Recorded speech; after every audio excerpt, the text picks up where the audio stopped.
video we're setting up one of PNW's smallest aquariums. This one comes as an all-in-one setup and has a heater, LED light, fully functional sump, an overflow box and even a return pump.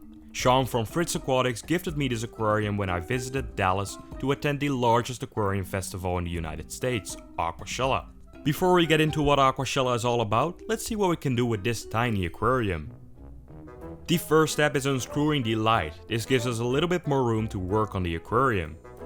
This right here is the heater, but I don't think I'll be using it for this setup.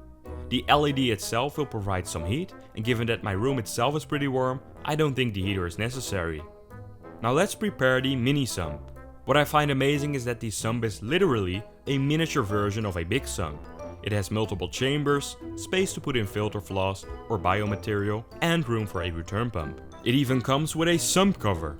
There are two notches in the back of the sump for the wires of the return pump and the heater, but we're only using one for the return pump. That's all the preparations we had to do to the sump. Now let's put the tank itself back in place and have some fun scaping it. I have a few other reef tanks in my room, so I just scooped some sand out of one of them. This sand already contains the beneficial bacteria we need to make this tiny ecosystem a success. Now normally your next step would be to build a scape inside the aquarium, but since this tank is so small and I have pretty shaky hands, I want to do this outside of the aquarium, so I don't get frustrated or even worse, scratch the acrylic. First we'll add 1 liter of salt water, which I took from the other tank as well. To put that in perspective, that's roughly 3 cans of soda pop. It is so small. I'm not filling it up all the way because the scape itself also takes up quite a bit of space. For the scape we're using a few small pieces of white rock and coral glue to put some awesome corals on it. My local fish store was nice enough to give me some super tiny frags for free. We're sprinkling some water on the rocks first so that the glue can bond to the rock easily. Now normally you'd first cycle an aquarium before adding any livestock, but since we're already using the sand and water from a cycled aquarium, this won't be a problem.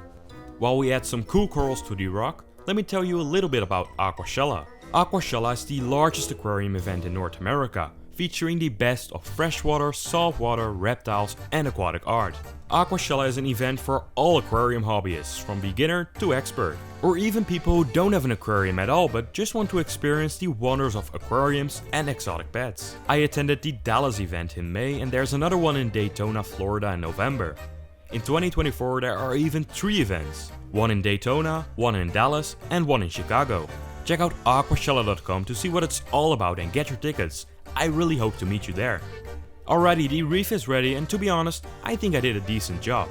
There's not a lot of glue in my hands, so that's a good thing. Let's put the cover on the sump and power up this setup. All the equipment can be plugged into the LED, so you just need one plug to put in the power outlet. The tank is now ready and running.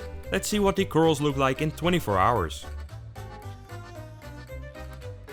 It's now the next day and I'm pretty happy with how it all turned out. It's a fun project to do if you already have a reef tank. I think it's an even bigger challenge to keep this tank if you don't have an aquarium already, as you won't be able to do any big water changes with cycled tank water, but only with new water that doesn't contain the beneficial bacteria you need. I added a little bit of filter floss to the overflow box as the water was making some noise. This has now been fixed. My goal is to keep this tank thriving. It's going to be a lot of work, but so much fun. Be sure to subscribe to the channel if you're new, so you don't miss out on future updates on this tank. Let me know what I should add next, and I hope to see you next time. Thanks for watching.